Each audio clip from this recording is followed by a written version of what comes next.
Una escultura recorda una història entranyable protagonitzada per una noia, un mocador i el president Lluís Companys. Aquesta història va passar aquí.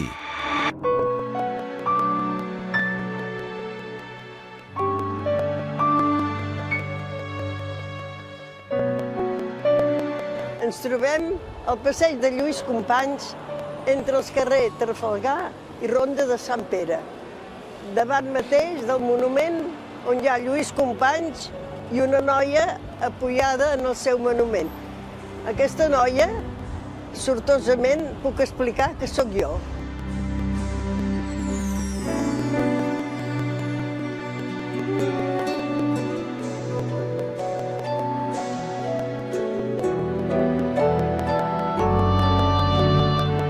Tinc 93 anys complerts i jo tenia 13 anys, encara no havia complert els 14, i van detenir tot el govern de Catalunya i en Companys, junt amb altres consellers, els van portar com a presó provisional en l'Uruguai, un vaixell que estava ancorat a Barcelona.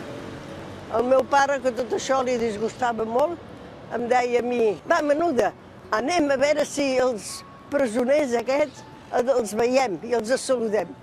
Els van traslladar a la presó de Puerto Santa Maria. I a casa meva, com és lògic, siguent catalans, es reuníem amb molts veïns que es comentava i tots estaven molt disgustats. Jo, no s'amoïneu si està trist, jo li escriuré, que has d'escriure, ells tenen cartes de polítics, jo li escriuré i li faré una carta en vers, perquè a mi m'enamorava fer poesies. Esclar, tots es van quedar rient, però jo vaig fer la meva. Vaig fer un vers i li vaig enviar al president. S'ha trobat davant d'unes reixes que mai s'havia fixat, que més enllà d'aquelles reixes pogués estar habitat. I la claror tafanera, per satisfer els seus afanys, ha descobert que allí hi havia el president Lluís Companys. Durant el llarg jo n'hi vaig fer potser 6 o 7 de cartes i d'ell en vaig rebre 4.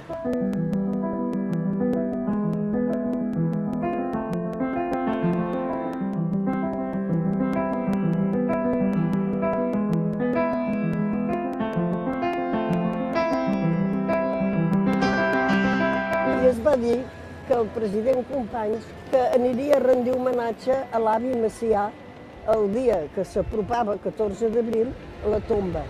I jo li vaig dir a la meva amigueta, dic: Carme, hi anirem al cementiri? Diu: sí. Vam dir: ara ja som més grans, nosaltres hi volem anar. Clar, teníem 15 anys, oi? Però ja ens sentíem grans. A Montjuïc que esperaven el president i hi havia força gent. Quan ja el Companys va saludar el públic i tot plegat, i jo el vaig deixar que acabés de parlar, vaig tancar el cordó, vaig passar per sota, que tant va ser com tirar-me el coll d'en Companys i dir-li: soc la Conxita, tu ets la nena que m'escrivies cartes en vers. Jo dic: jo voldria un record seu. Agafa el mocador i me'l va posar a les mans i diu: té, aquí el tens, el meu record. Guarda'm, estima Catalunya. I una veïna que era brodadora va dir: nena, diu, te'l brodarem el teu nom i el d'ell. Diu, perquè així ningú pugui dir que és d'ell.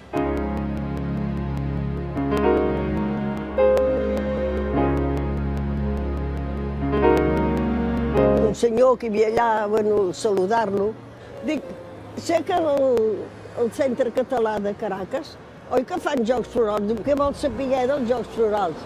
Dic: res, tinc aquest problema. Escolti, si jo soc secretària del centre ja el pot portar. Bueno, el mocador d'aquesta manera va ser com va quedar a Caracas. Esclar, es va anar posant la cosa que jo pensava: jo vull que torni a Catalunya. I va tornar a ser la democràcia. Amb el president que havia entrat nou, que eren Tarradellas. I el president em va dir, diu, que les coses a vegades no es pot aconseguir tot el que vols i que ja estava bé tot. Dic: no, ell diu que està bé, per mi no. Jo el vull aquí, el mocador. I sí, el senyor Benet se'n va preocupar i demanant-ho per una entitat ja van dir que sí, doncs. Llavors el senyor Benet m'agafa les mans i em posa el mocador. I hagués posat, no sabia si plorar o saltar.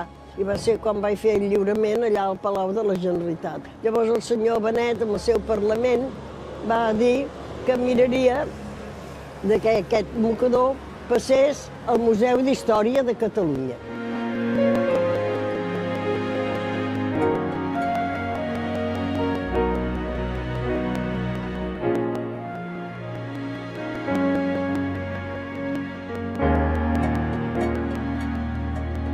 tinc una gran il·lusió de poder-lo veure, aquest mocador.